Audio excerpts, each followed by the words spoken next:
Greetings from St. Louis University. My name is Dave Rice. We're going to spend just a few minutes today talking about financial aid. So what is financial aid? Where are we in the process? What's an award notice? How do we cover any remaining balance? And what is the financial aid timeline?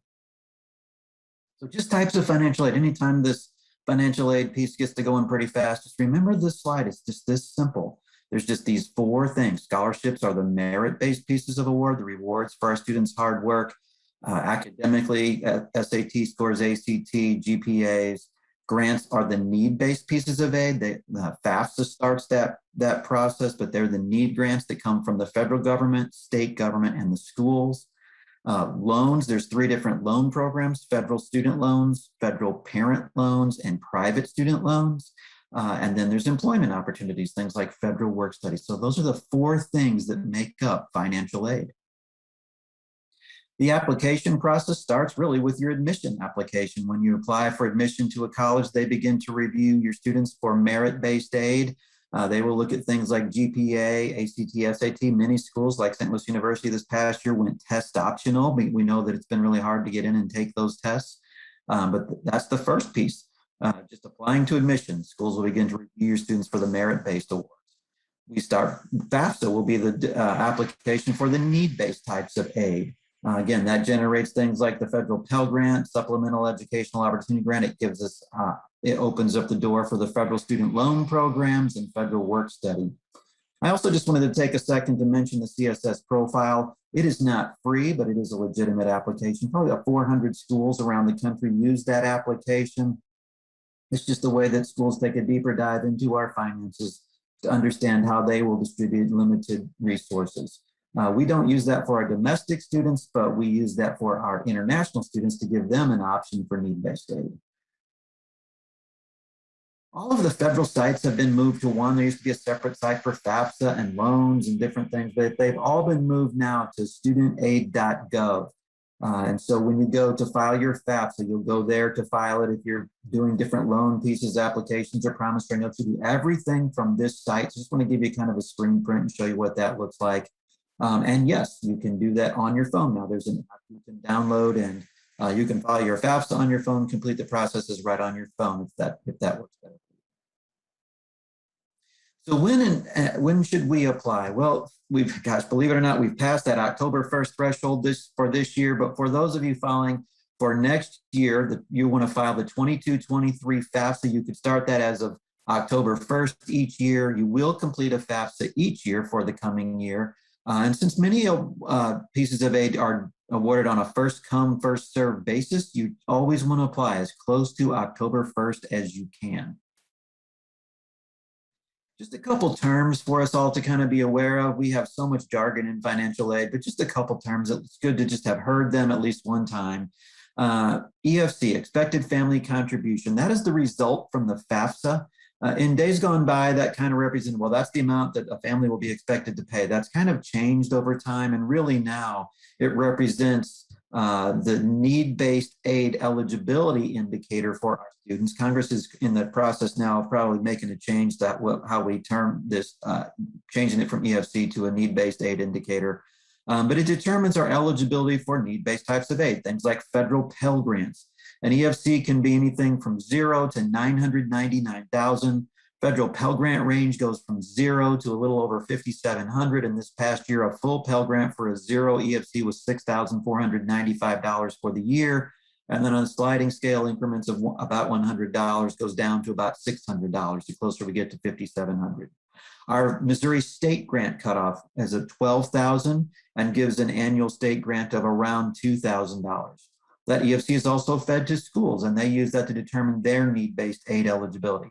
So that's the first term to know. EFC, expected family contribution, is our students' need-based aid eligibility indicator. The other term it's good to be familiar with is cost of attendance, or COA. Cost of attendance represents the maximum amount of financial aid that our students can receive from a school, and it's made up of the direct cost, things like tuition, fees, room and board. But there are some other factors that are built into. There's some other things to cover for college that may not be directly billed from the school. Things like books and supplies. Many bookstores are separate from the school, or you may buy your books and supplies online these days.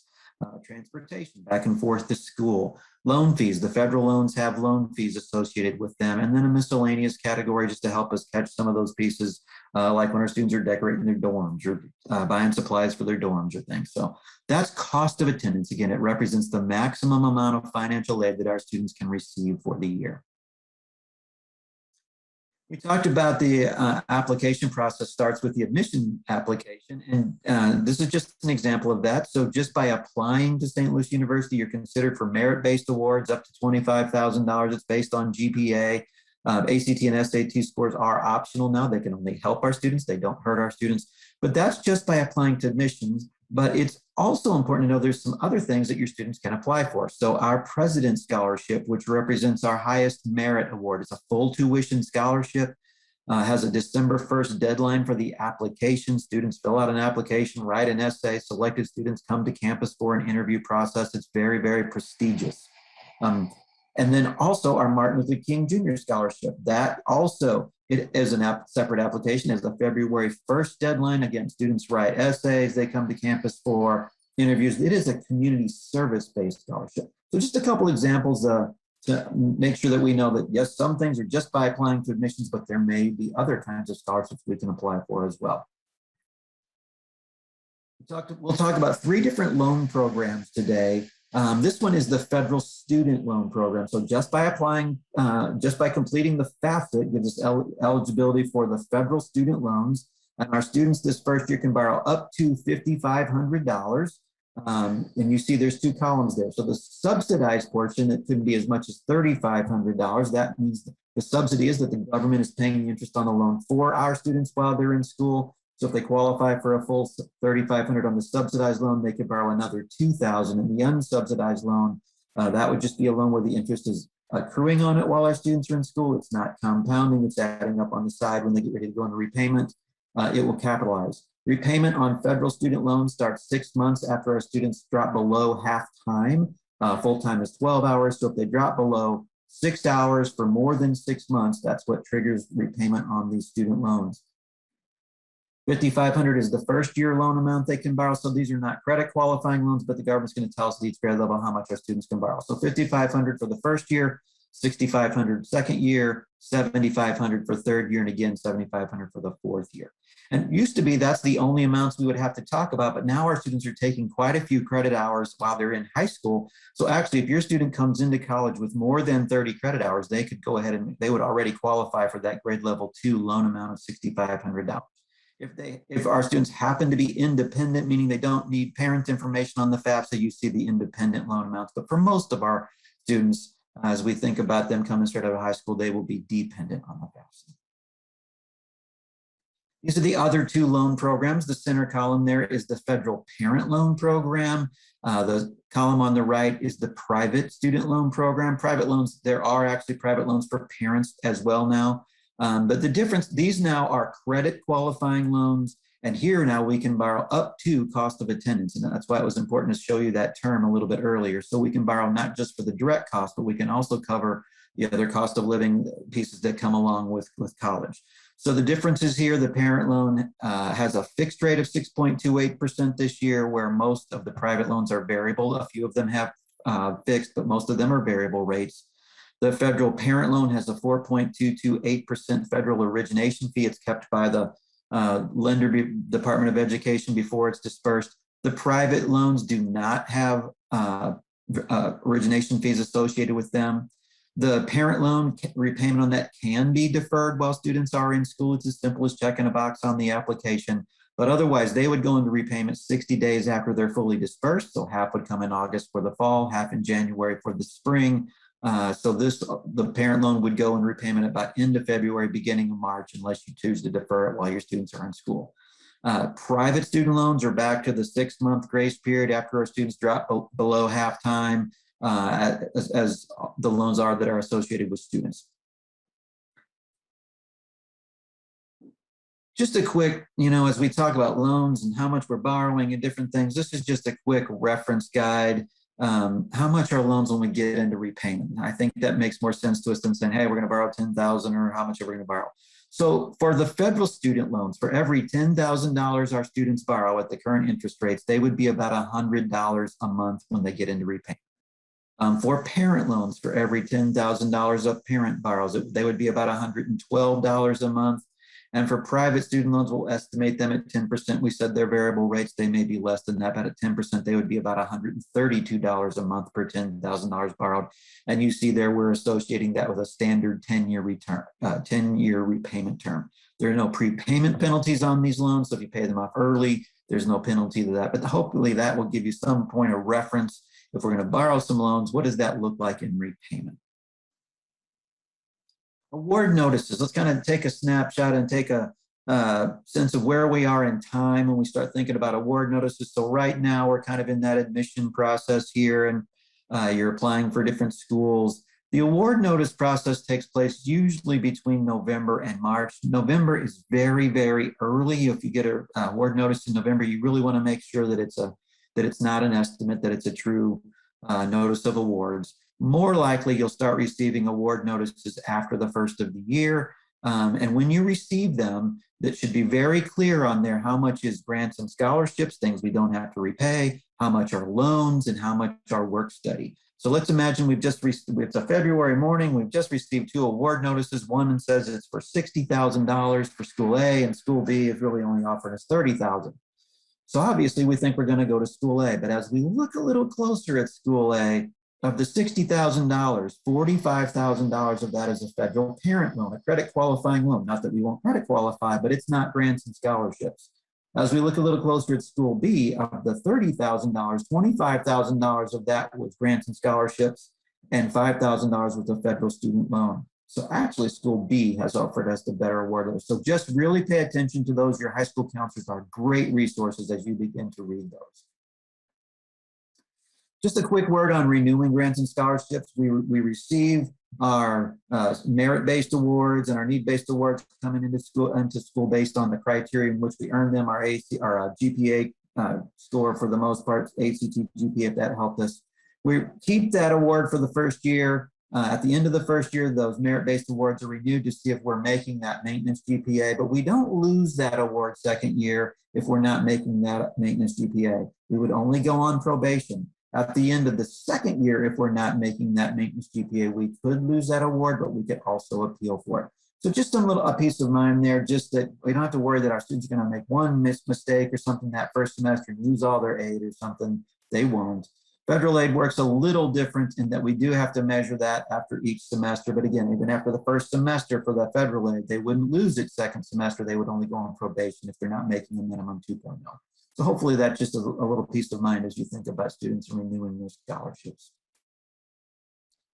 Outside scholarships and college savings plans, the #1 source of outside scholarships are your high school counselors. They push great information to your students about how to apply for the local scholarships, which is what we see most of our students bringing in. So I just really encourage your students to have them follow those directions because that truly is the best source of outside scholarships. College savings plans, 529 savings plans, we could do a whole seminar on those, but there is great information out there on the web.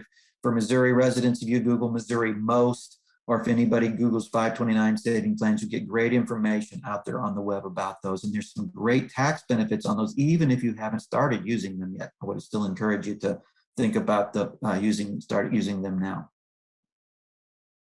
Private scholarship search, these are just some of the big ones. Up there at the top, these are the kinds of things that your high school counselors will be pushing to your students. I would make certain mention of Missouri Scholarship and Loan Foundation, My Scholarship Central, St. Louis Graduates, some really, really good local ones right here around St. Louis. Just some great opportunities for some local scholarships.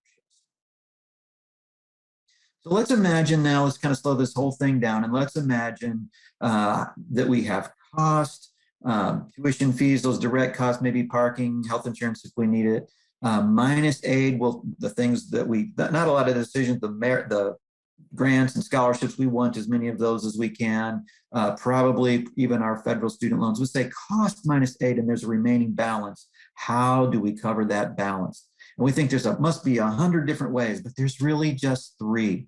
We can do payment plans, a parent loan, or a private loan. So payment plans, we can pay right at the beginning of the semester, pay that whole thing off, or there's a couple different payment plans that St. Louis University offers, a flat $75 payment plan fee, or a 1% plan on the remaining balance. $75 flat fee works best if that balance for the term is more than $5,000.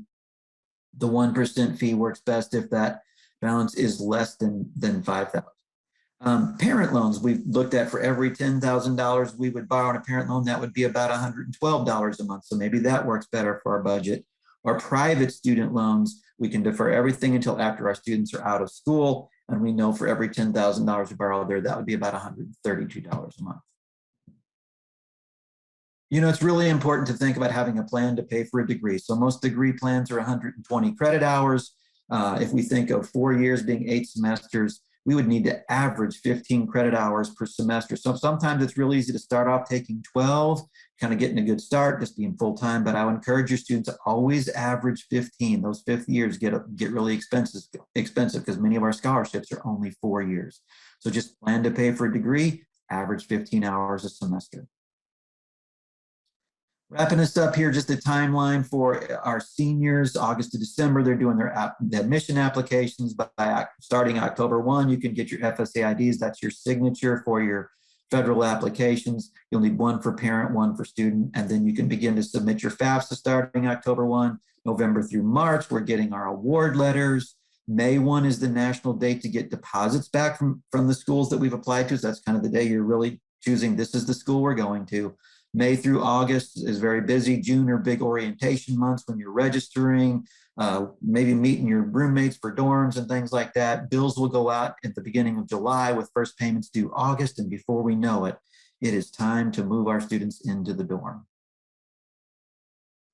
That is everything that we have for you today. We know there still can be many questions. We encourage you to work with your high school counselors, your admission counselors. These are our contacts on there. We are happy to help you with any questions that you may have. And we wish you the very best as you work through this process and make your plan to pay for your student's degree. So thank you very much.